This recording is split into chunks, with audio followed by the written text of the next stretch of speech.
Welcome to another episode of Meme City and Mother Nature, Compassion or Empathy, created by Dr. Tom Herregotz, a neuropsychiatrist from Belgium, founder of emotional therapy, and author of Physics of Fear, a downloadable ebook available on the internet. Mother Nature can be cruel.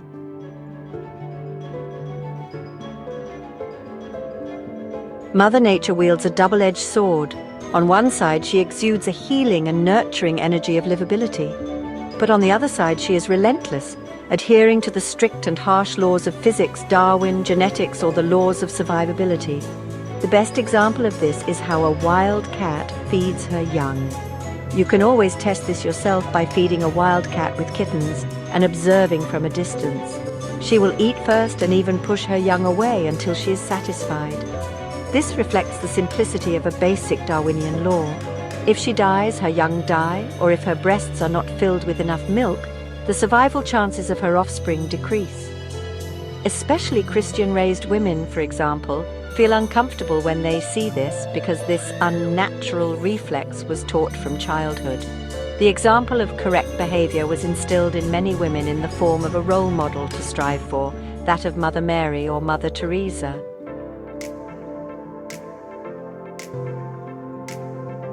Herein lies the subtle difference between empathy and compassion.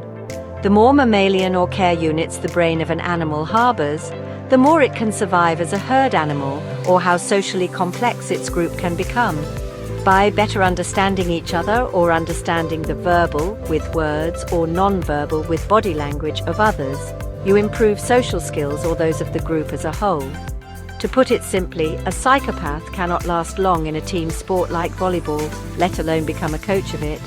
By definition, the brain of a psychopath has too few empathic cores. In compassion, the natural self-care is turned off, and with the driving force of unconditional love, masses of energy are spent on people who often do not deserve it or even abuse it until the body or mind gives up. Depression, chronic fatigue, concentration problems, anxiety attacks, muscle pain.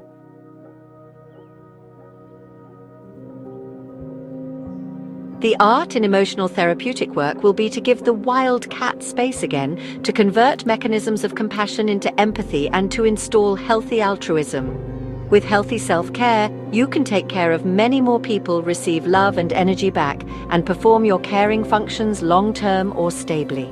Through a few simple talk sessions or a good book, you can become aware of this, but you will still continue to perform this form of destructive compulsion. It requires a skilled meditative approach and intensive homework from the involved man or woman to unlearn this emotional reflex.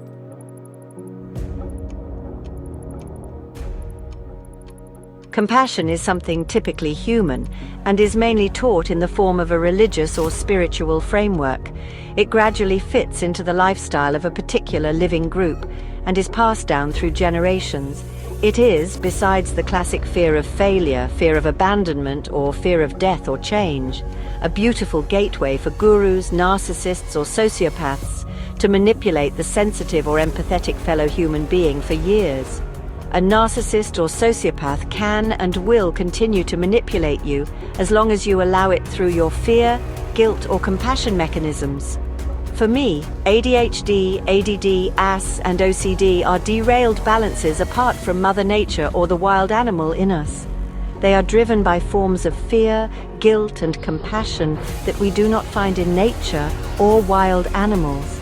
If we want to see the real and healthy balances in our body and brain restored, each of us will have to hunt the monsters within ourselves at some point.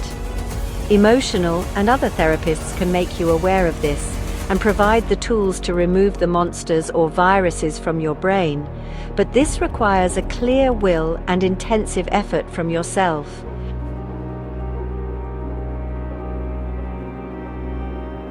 Finally, I would like to outline the pure and harsh character of Mother Nature, once again around the genetic discussion of anxiety disorders such as ADHD, ADD, ASS, OCD, and others.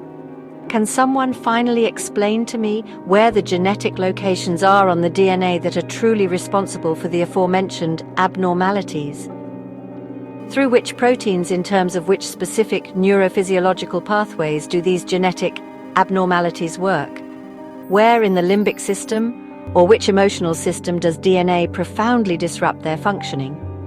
How do they now, according to those who like to use the word heredity, disrupt the wonderful functioning of the amygdala, or the motherboard of the limbic system? Otherwise, the mentioned disorders or any anxiety disorder, sometimes disguised as a developmental disorder, are not genetic. The epigenetic effect of all unnatural fears is a result of trauma and the upbringing of caregivers and the mirror neuron system that flawlessly transfers all faulty fears and disturbed behavior to the next generation. The understandable guilt feelings in parents and the insufficient assertiveness or self-confidence in compassionate therapists have long blinded the anxious, guilt-ridden or compassionate parent and psychiatrists, child psychiatrists or therapists. It only causes a hidden omerta or silence, where the child itself does not benefit in the least. On the contrary, you could say that children have been unconsciously emotionally abused for years by the silence of the guilty and insecure parent and their caregivers. This form of social child abuse must be broken from love for the child and our future generations. So far, no genes or locations in the genes have been discovered that are responsible for excessively strengthening or weakening fear in general. Isn't this just the basis of a sensitive or empathetic person? Do we want to make the psychopath the genetic example for the new human? The genetic presence of fear-sensitive genes could even point to an important sensitivity that psychopaths do not have.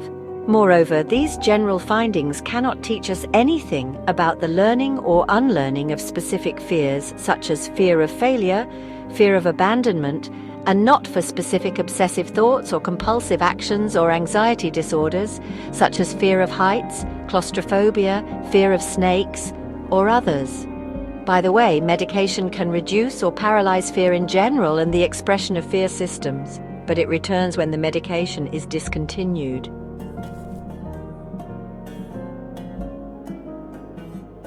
The misunderstanding between high sensitivity, which has a hereditary basis, and being highly irritable or becoming so, must be clearly stated. Irritability, or an increase in the stress axis due to trauma through copying behavior via the mirror neurons, must be eradicated. Your own high irritability or increased stress axis is your own responsibility, and it is all too easy to keep shifting this to something genetic out of emotional laziness, fear, guilt, or compassion.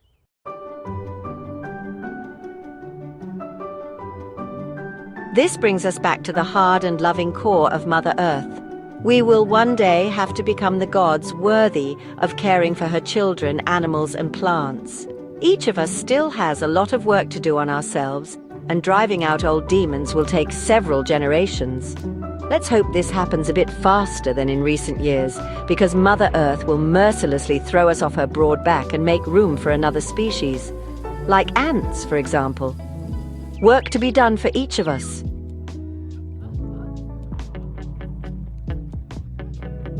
And now, dear listeners, if you enjoyed this episode, make sure to visit brainmanagement.be for the ebook Physics of Fear, and subscribe to our podcast as if your life depends on it. Seriously, do it.